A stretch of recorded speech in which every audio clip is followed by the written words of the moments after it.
Buffalo Bills defeating the Tampa Bay Buccaneers on Thursday Night Football to kick off the Week 8 action. Matt and I will be making our picks for the rest of the Week 8 schedule coming at you right now. NFL analyst Brian Peacock and former NFL scout Matt Williamson bring you expert NFL analysis every day in less than 30 minutes. Get an inside look into the NFL on the field and in the front office. With elite breakdowns, next-level analysis, and in-depth information only for the real NFL fans. This is Peacock and Williamson, and it starts now.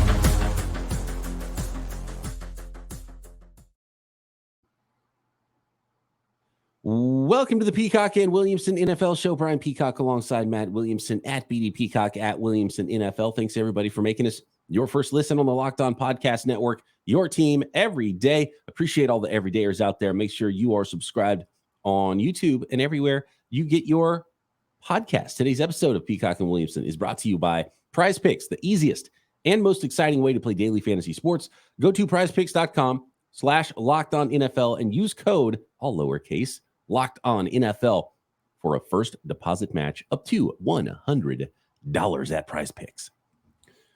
So it was a 24-18 final. Buffalo Bills beating the Tampa Bay Buccaneers. Bucs fall to 3-4. Buffalo Bills back to 5-3 now on the season. And Matt, as far as takeaways from this game, it kind of went as expected for us. We both picked the Bucs because we liked the points. Thought it was too many points on a Thursday nighter. 8.5 was the line, so we got that one right thanks to a late touchdown pass from Baker Mayfield to Mike Evans. And one of my biggest takeaways in this game is that I think both these teams are viable candidates in the trade market, Matt. And I kind of more excited to talk about that than this game. But first, we got to have some takeaways here from the game. From the Tampa Bay Buccaneers side, okay, you're 3-4, you're sub 500. You're in it in the division still under 500. Yeah. We'll see what happens with the Falcons. If they win, they might take a little bit of a game and a half, 2-game lead over the Saints and the Bucs in that division, who are both under 500 currently. We'll see what happens with the Saints this week. But Baker Mayfield is at what point you're like, okay, Baker Mayfield's Baker Mayfield, and should we try Kyle Trask? Should we try something else? Because if it wasn't such a bad division, I would say, oh, let's look toward next year. But I don't think the Tampa Bay Buccaneers can go there right now. And I really do think that Mike Evans might have made his last catch, right, with the Tampa Bay Buccaneers in this one. Yeah, I mean, big picture, if I were the Bills, I would be interested in making a move probably for a defensive player. If I'm the Bucs, I think you have to be realistic and say, what can we best position ourselves to get our next quarterback, however that is? If it's Kirk Cousins, a trade for Justin Fields, moving up in the draft, sticking and picking where you're at. And yes, you might win the South, maybe, but I think it's build for the future season for the Bucs is the smart move, and don't get teased with maybe we can sneak in the playoffs and get blown out by Philly or Dallas or somebody like that. I mean, that's how I would handle it. But I didn't think they played bad. Their running game leaves a lot to be desired, as it has really for like 3 years now in Tampa.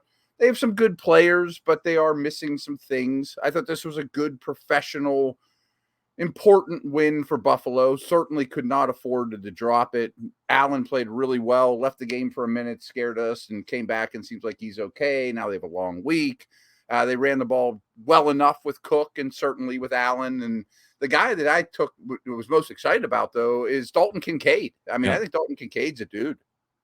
He's open. He was open a lot before this game, and now getting all the reps because Knox is out. And nice little sneaky midseason fantasy add to your lineup that I think you can play regularly now, especially if Josh Allen's going to look his way a lot. 5 for 65. He had the touchdown catch in this one. So, stock up on Dalton Kincaid now, getting his feet under a midseason, when rookie. And it does take some time for the pass catcher types and tight ends in the NFL. Many times don't come out like gangbusters in their NFL careers. And, when you have a guy who's a sort of a starter in front of you, and Kincaid's more of that flexed out tight end than the inline version. It was a nice little showing there for Dalton Kincaid. So if Josh Allen can trust him that's a nice new weapon that you add to it. So do you think offense is not the way to go? Derrick Henry's not the way to go. It's defense for the Buffalo Bills if they wanted to make an ad here with a nice little mini bye. Both these teams now can kind of focus on that roster here with an extra few days off before week number 9 and before that Halloween trade deadline. I wouldn't turn my nose up at Henry because I've been saying forever, and Latavius Murray doesn't count. And frankly, I know I'm glad he's okay, but Harris doesn't count either. I've been saying for 2 off seasons now, the Bills need to get Earl Campbell or Jerome Bettis. You know what I mean? Because remember where they play, and hopefully you're hosting playoff games. I think you need a big bruising back. And James Cook's a good player, but he's anything but that, of course. So that would interest me. It's interested me for a couple of years. But I worry about linebacker. I worry about their secondary more so than I do an offensive player. Bills, one of the teams connected via rumors for Derrick Henry. I think it's the Baltimore Ravens and the Dallas Cowboys are the other couple of teams that we've heard. So we'll see if maybe Mike Evans last snap with the Tampa Bay Buccaneers this week. Maybe Derrick Henry last snap with the Tennessee Titans and potentially a Buffalo Bill. Who knows? We made that pick for Titans Falcons yesterday. You can go back and hear our picks for those games if you want for our Sunday 6-pack, Matt. But it's time to move forward here. Real quick, I should have mentioned Evans, though. I mean, I think he's a prize. I mean, I don't care how old he is. He can still really play. It was obvious the Bills did everything possible to try to take him away with doubles and brackets and things like that, and he still ends up making a big play. You add him to any team, he's a welcome addition. He can still go. Yeah, difference-making player. And it should be available. We'll see if that ends up happening. But a very interesting name to keep in mind here the next few days of this NFL calendar. We got a full schedule, so let's get going making some of these picks for the rest of week 8. And can we call 49ers Bengals game of the week? I think so.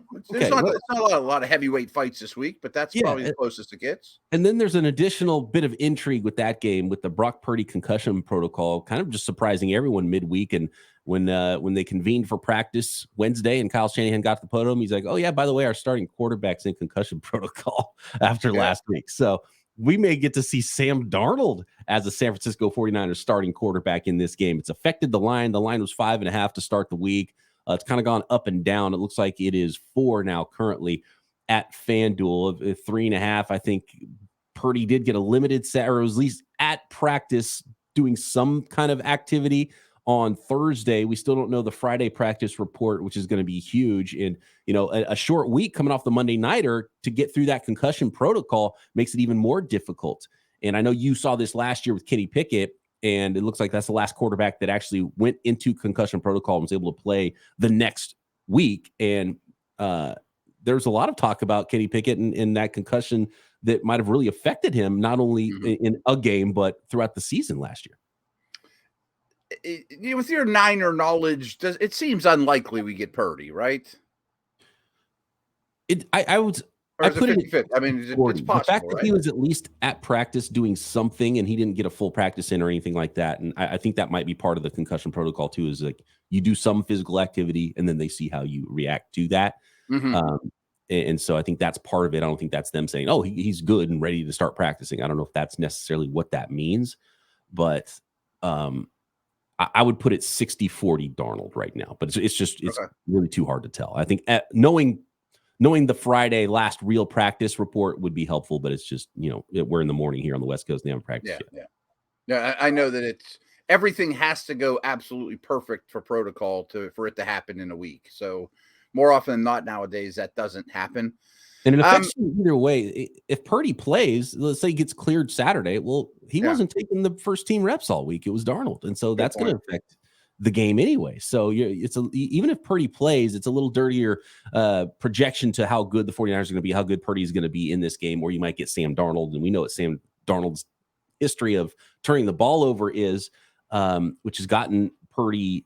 In fact, it's pretty amazing. So just going back and looking at what happened to Purdy last week, the play that it happened on was a quarterback sneak, and he got absolutely I saw it yesterday. Annihilated. I didn't realize it real time during the game. You see it back from all the angles, and Jordan Hicks, linebacker, it was helmet to helmet. It was bad. Like that looked like how you get a concussion, right? It's like, okay. And then after that, I think he only completed 2 more passes and threw both his interceptions after that happened. Yeah, so his numbers were really bad after that play.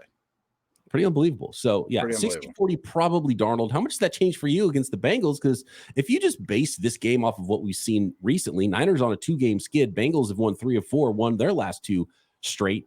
This would be the Bengals might be favored even if you just went by the last few games. I like the Bengals because I'm looking at 4 points. Is that what you said we got here? Right now, 4 points. And if you get something concrete on Purdy, I'm sure it'll change again. I'm sure. I like the Niners to win in a close game. I do think this is a very good matchup. Frankly, I think this could be a Super Bowl matchup. I mean, I think that since he's on that pace right now, that being said, I want to mention this too. The Bengals and the Bills have the hardest 2 schedules in the league going forward, starting now with Cincinnati, of course. But they're coming off a bye. I do think the Bengals defense is quite solid, and it was a little up and down to start the season. I think it's going to be more up than down the rest of the way. And I think the Bengals receivers, I assume this did Higgins a lot of good as well, this bye, are better than the Niners corners and secondary as a whole. But I also think the Bengals O-line really works in the Niners' favor. So I think the Niners win this at home. Close game. I just think 4 points is too many. Yeah, with quarterback questions for the 49ers, if you're going to get more than a field goal, I like that, taking the points there just from a betting angle. I still do like the 49ers in this game, even if Darnold plays, but I think it should be a really good game, and we should see the most healthy version of Joe Burrow coming off a bye that we've seen all year. I assume. And I thought he played really well the last 2 games, too, before the bye. All right, next, we got Dolphins Patriots, and another game where it's like, okay, do we take recent history into account or what we really believe about these games over the course of 6-7 weeks so far of the NFL season, and a whole bunch more picks for week 8 next. Today's episode of Peacock and Williamson is brought to you by FanDuel. We just mentioned that FanDuel is where we get all of our lines for Peacock and Williamson and the entire Locked On Podcast Network, America's #1 sports book. And now is the best time to snap into action if you have not yet with FanDuel, because new customers get $200 in bonus bets guaranteed when you place a $5 bet. And again, that's guaranteed win or lose. You just place that first $5 bet for new customers who sign up at FanDuel.com/lockedon, and you get that $200 bonus no matter what happens in that first $5 bet. And if you've been thinking about joining FanDuel, it's a perfect time, because now you can bet on with all those extra 200, right? You can bet on spreads and player props, over unders, build your own parlays at FanDuel. The website is super easy to use. I love the app. You can filter through any of the bets you want to make, and there is so many. You can bet on Mike Evans, or I know for sure you can bet on Derrick Henry's next team, potentially, if he gets traded before the trade deadline. Draft props too. Of course, every other sport, NBA and NHL getting going too. So have some fun at FanDuel.com/lockedon. FanDuel, official partner of the NFL.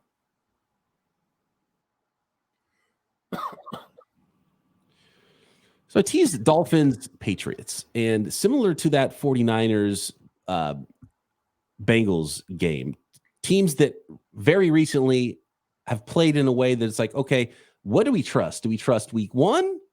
Do we trust week 7? Like, who are these teams and what can we see happen here? Because the line's really big for this football game based on just 1 week. If you woke up out of a coma and you saw the Dolphins lose to the Eagles and you saw the Patriots beat the Bills, and you're like, well, why the heck are the Dolphins favored by 9.5 points? That's a lot of points. We saw how many points that is for a game on Thursday night, when you really do believe one team's going to win, and 8-9 points starts to get a lot of games are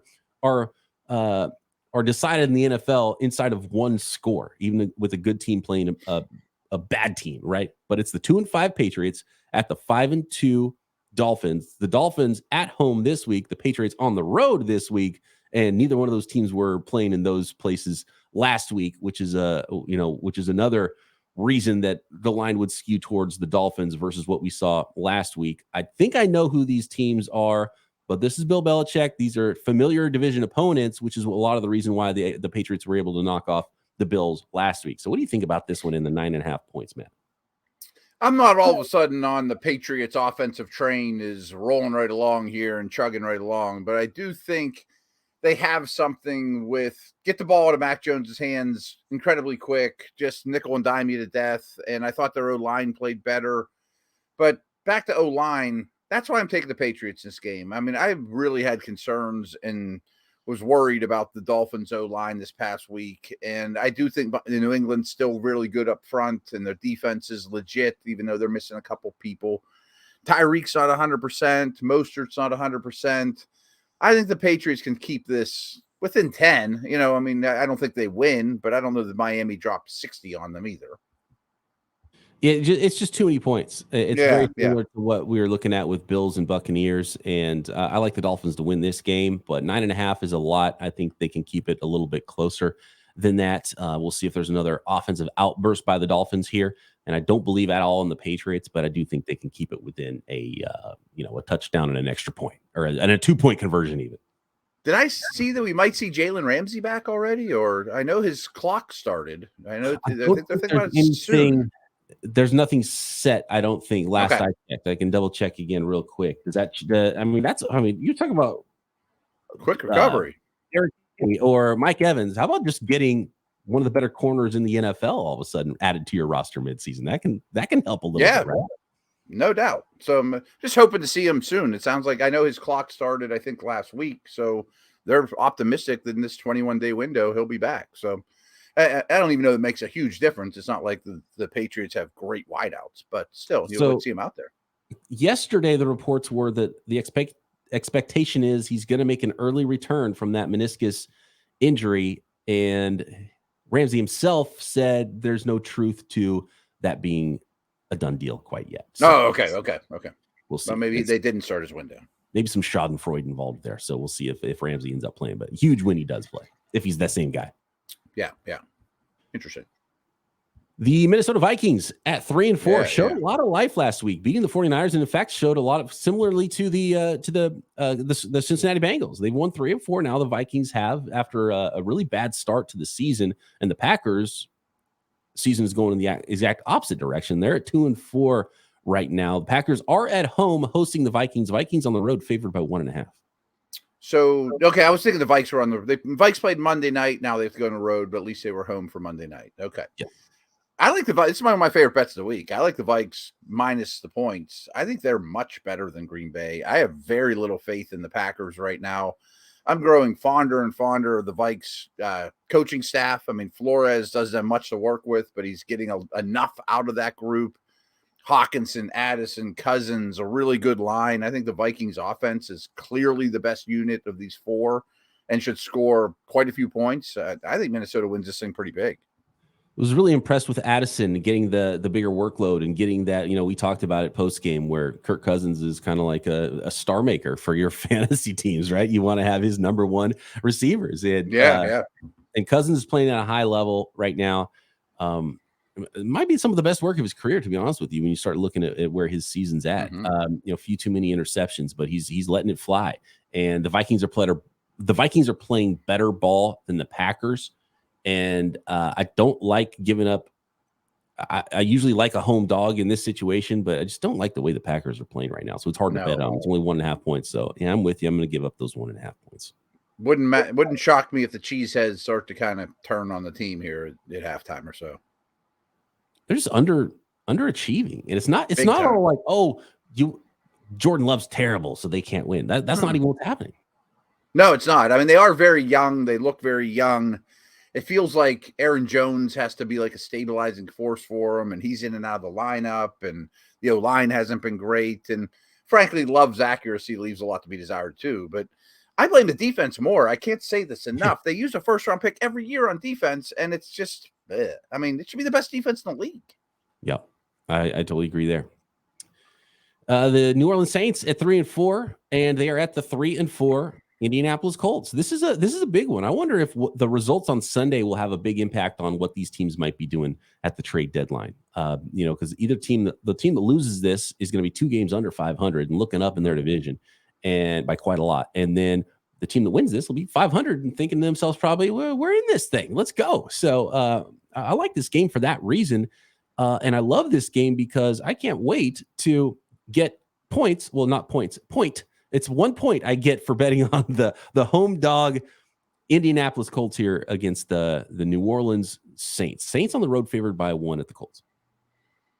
I really don't want to pick this game. I think it's very even. I'm impressed with the Colts, especially their coaching staff and the offense overall. But I think the Saints D is legit.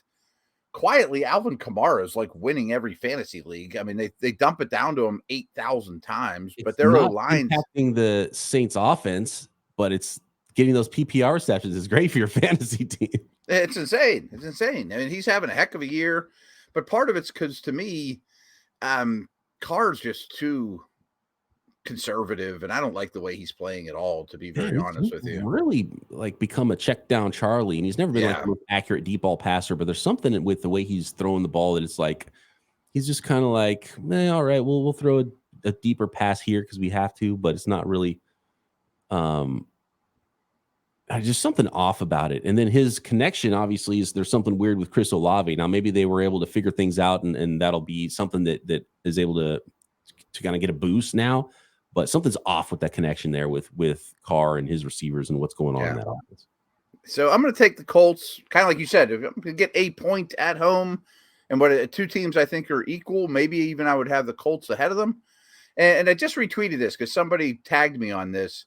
I don't think people look at Kamara and McCaffrey in the same light. And frankly, I think McCaffrey's a better player right this minute for sure.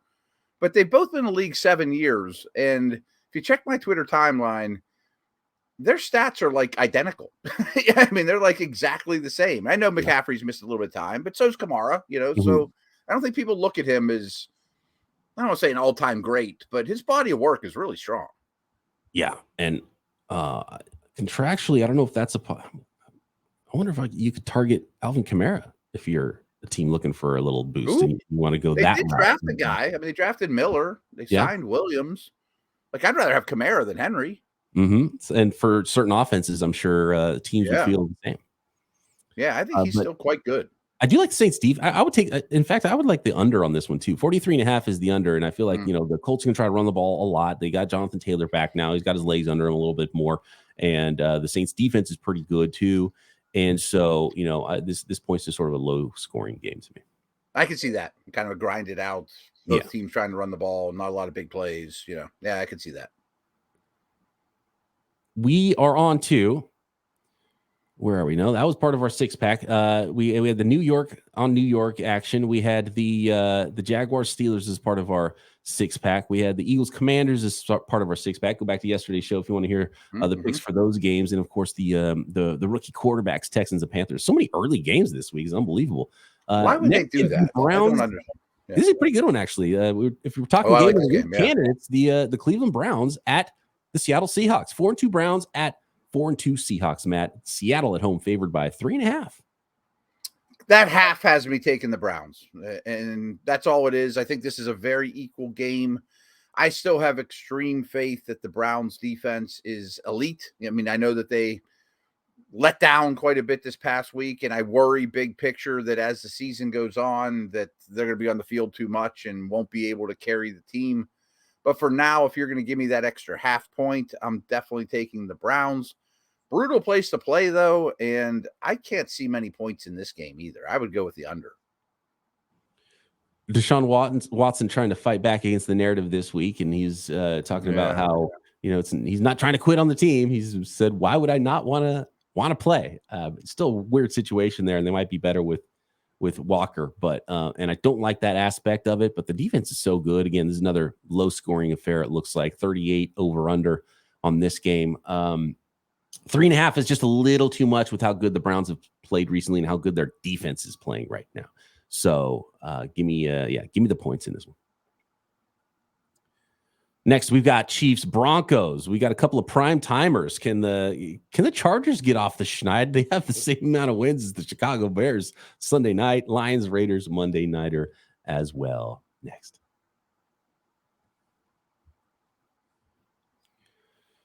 Today's episode of Peacock and Williamson is brought to you by Prize Picks, the most fun you will have playing daily fantasy sports this season. And by the way, while you're having all that fun, how about making 25 times your money this football season? And it's easy. You select 2 or more players, you pick more or less than their projected stats, you place your entry, and boom, boom, you can place that entry in less than 60 seconds and turn $10 into $250, depending on how many players you pick and how many you hit with those multipliers. And here's a couple from the teams we cover, Matt. We talked a little bit about this before we went on the air. Kenny Pickett going to air it out against the Jags this week. Jags are pretty good with the run defense. 216.5 is the more or less than. You like the more than on that one? I do. I like the over on pretty much all Steeler passing props this week. Pickens, the running backs. I just don't think that they'll run it all against the Jags. And if they're going to hang around, Kenny's going to have to throw it a lot. I like George Kittle as well, with no Debo and potentially quarterback change up. McCaffrey, of course, but they're going to be trying to stop the run. That's going to leave some space over the middle of the field for George Kittle to operate. More than 40.5 for me. All you got to do is go to prizepicks.com/LockedOnNFL. Use code LockedOnNFL for a first deposit match up to $100 at PrizePicks. Daily fantasy sports made easy. And today's episode is brought to you by DoorDash. Why root for your team on an empty stomach? Order DoorDash, save on football, and get your watch party going. For me, I've been talking all week how I love this sourdough crust pizza hacker. They don't deliver, but guess what? With DoorDash, now you get it right to your door. Get that hot pie ready for a football game. And I always associate food with football. Matt, what's your favorite for DoorDash in your area? I actually used DoorDash during the Steelers bye week. What was that? 2 Sundays ago for a good old Pittsburgh Permani sandwich with the fries on it, kibasi, double meat, add an egg. A big old sandwich got delivered right to the door. It's hard to pack that up. A Pittsburgh favorite. All your favorite restaurants and stores, retail to grocery as well on the DoorDash app. Everything you need for game day. Get 50% off a $10 value when you spend $15 or more on your first order when you download the DoorDash app and enter code LOCKED23. Subject to change. Terms apply. Again, code LOCKED23 for 50% off at DoorDash.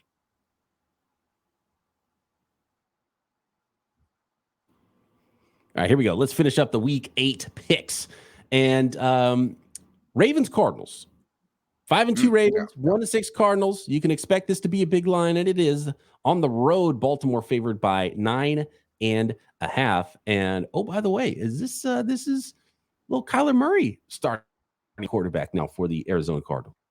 Do we think that's going to happen? I mean, is that a done deal, or do we? I know the door's open for this to be the week, and he has been completely removed from injury report during practice. Fully participating in practice. So practice window open. He's not even on the report as limited. I think it's a done deal. Kyler Murray back in action. Cool. Week 8. Side note, I have both stashed in my fantasy league. Would you start Darnold or Kyler? Because I'm a little worried. Kyler might take a week or two. I mean, he's never played in this offense. He hasn't played with a lot of these guys, a lot of changes. Will he run a lot coming off? Who you like better in fantasy, Kyler or does the knee hamper him from running more? I know. You'd be thrown from behind from a fantasy perspective. I got to believe there's more opportunity for Kyler Murray to have a big game. They're both, neither one of us played. At least, Darnold's been more healthy and practiced all summer long. Mm-hmm. But, with his proclivity to throw some interceptions as well, I think you could go Kyler and say, and wing fire him up. Yeah. I like the Ravens in this game, though. I'm a little worried about recency bias. I mean, everyone's talking about the Ravens. Oh, they're definitely a top 5 power ranked team. Arizona's definitely a bottom 2 or 3 power ranked team. And that's how I power ranked them when we did them on Tuesday. But it seems like if this game was 2 weeks ago, they'd be closer both to the middle. I mean, obviously Baltimore's better. It's in Arizona. I just don't know where. I just believe the narrative. I think Baltimore's really good. I think Arizona's really bad. Right. And despite being competitive earlier on in the season, we're starting to see more and more, Cardinals losses stacking up, but they're not big losses either by a lot of points. In fact, 9.5 is something that they've covered. They would have covered in almost every single game this season, save, let's see, Niners, they wouldn't have covered it. Against the Bengals, they wouldn't have covered it. So against the best teams, maybe they don't cover it. So I don't know. Mm-hmm. It does seem like they hang around, though. They're hanging around. Don't go so well. I actually don't really like this one at all and wouldn't bet on it, but it's hard. It's hard to bet on the Cardinals here, especially with the way the Ravens are playing right now. I actually got this game at 8 early in the week, and now it's going up and up. So I was a lot more comfortable with that. Oh, yeah. I like 8 a lot more than 9.5. That's for sure. How about the Kansas City Chiefs at the Denver Broncos? Talk about lopsided. This one a little less as far as the line goes. Only 7 points here. Chiefs favored over the Broncos. Maybe division familiarity knocks a couple points off that. I'm still taking the Chiefs at 7. Yeah, I mean, I mentioned that the Vikings were my favorite bet of the week. I might like the Chiefs even more. And I know that people don't look at the Chiefs in this manner, and I'm far from a betting expert. But over the last couple of years, they're not great against the spread because there's this misnomer that they just kill everybody by a million, and they don't, but Denver, Mahomes has never lost to Denver. I mean, and these two teams couldn't be further apart. It's not like they're unfamiliar with the Denver altitude. I don't know why this is 7. It doesn't make any sense to me. I think Kansas City's defense will keep Denver to under 14 points or so. And I'm sure Kelsey and company will score well deep into the 20s, if not the 30s. So I don't think this game's even close. I'm totally with you. And then we see the fire sale following the game, right? From the Denver Broncos. I keep thinking it's going to happen 2 weeks ago, but I mean, it's got to happen. Yeah, I know. The Gregory trade, and they made some moves, but I expect a lot more. And maybe, I mean, we're recording this around noon Eastern on Friday, that this team in particular, but maybe a couple others, Tennessee comes to mind, that, why is Derrick Henry inactive? Why is Jerry Jeudy inactive? Like they may pull some of their guys if they have a deal. Like if I'm trading for Jerry Jeudy, I don't want to play in the Chiefs this week. The Chiefs might be a team that trades for him. Yeah, right. He made their move for Mecole Hardman, so maybe not. That's not enough. Not a difference maker. I want Mike Evans to end up there. That's what I really. Oh my gosh, that'd be some cheat code stuff. That'd be kind of fun, actually. Yeah, but I think they blow Denver's doors off. Brandon Staley doesn't have a job Monday morning if the Chargers at home lose to the Bears Sunday night. The 2-5 Bears are at the 2-4 Chargers. Chargers at home favored by 8.5 points. Herbert hasn't played well. Chargers seem broken to me, but I still think they're immensely more talented than the Bears. This is my least favorite bet of the week, to be honest with you. I mean, I don't have faith. I kind of wanted to bet against the Bears after this past win, but not against the Chargers because I just have no trust in their organization at the moment. 8.5 is a big number. I guess I'll take the Chargers, but in terms of my trust meter, it's the bottom one. And by the way, there's been some Justin Fields rumors that there could even be a deal in the work there. A team could trade mid-season for Justin Fields at quarterback, and that would be it would be a move that the Bears are saying, we're going to roll with Tyson Bagent and let him dink and dunk his way to the rest of the season, and then we're going to get a new quarterback. And they kind of know that, and there might be a team out there. It's like, well, we're probably not going to be able to draft number 1 overall. So let's see if we can develop Justin Fields in our system and utilize some of that talent there. So that's an interesting angle to this game as well. So VP, how awesome would it be if like Henry is a Raven, Kamara is a Bill, Evans is a Chief, and Fields is a Falcon? I love Fields and the Falcons. I've talked about that before. Yeah. I think it's a perfect fit, and let him even compete this year. And right, you can compete and still win the division while you're taking a look at quarterbacks because of the way that division is, and especially if you win this week, if you are the Falcons, and the Falcons aren't winning games because Desmond Ritter's carrying them there. No, not at all. I love that fit. By the way, so the comments from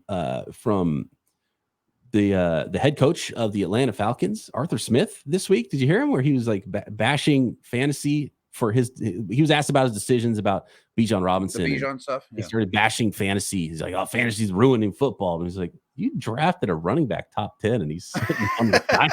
Like, that's not a fantasy football thing. That's a real football thing. So I heard his comments. I'm like, I don't know if I'm all the way behind. It's not because, I could care less about someone bashing fantasy football, but just hearing his explanations for things. I don't know if I'm all the way in on Arthur Smith right now. Well, maybe he's the oldest boy from Succession. I mean, his dad founded FedEx. I don't think he had an upbringing like anyone else we know. Definitely not. No. People forget that about the guy. A lot of people that are making decisions in the NFL came from a place that, Right. The average person could not even have the opportunity to get there. His dad founded FedEx. But we did pick the Falcons to win this week, and on our I think he's a good coach, actually. And he's an all right coach. I don't know if he's a great head all coach. Right, right. But yeah, I kind of like that one. Anyway, back to this game. What are we talking about here? I hate the Bear Charger game. Yeah. I think this is I think this could be a butt whooping from the Chargers. So I'm going to give up the points, but I hate it and would never actually bet on this one. Okay. Yeah, we agree on that. Monday night, we've got the Lions at home hosting the 3-4 Las Vegas Raiders. Lions favored by 8. We don't know the Raiders quarterback as it stands right this minute, I think. Does that change anything for you, no matter who the quarterback is? Not even a little bit. I think the Lions win by like 20 and just push them all over the field and rebound in a huge way at home Monday night. Tough-minded, proud team that just got embarrassed. Hutchinson has 3 sacks. Their Goff throws for 350. I think they just destroyed the Raiders in this game. I think Jimmy Garoppolo is a mid-tier quarterback, and not a difference-making player versus other starters in the NFL. But I think if Jimmy Garoppolo plays, that does make a difference for me if it's going to be Brian Hoyer or the rookie quarterback Aiden O'Connell. I think he's good enough to make a difference there. Is it good enough to make a difference in this game? He's limited so far in practice.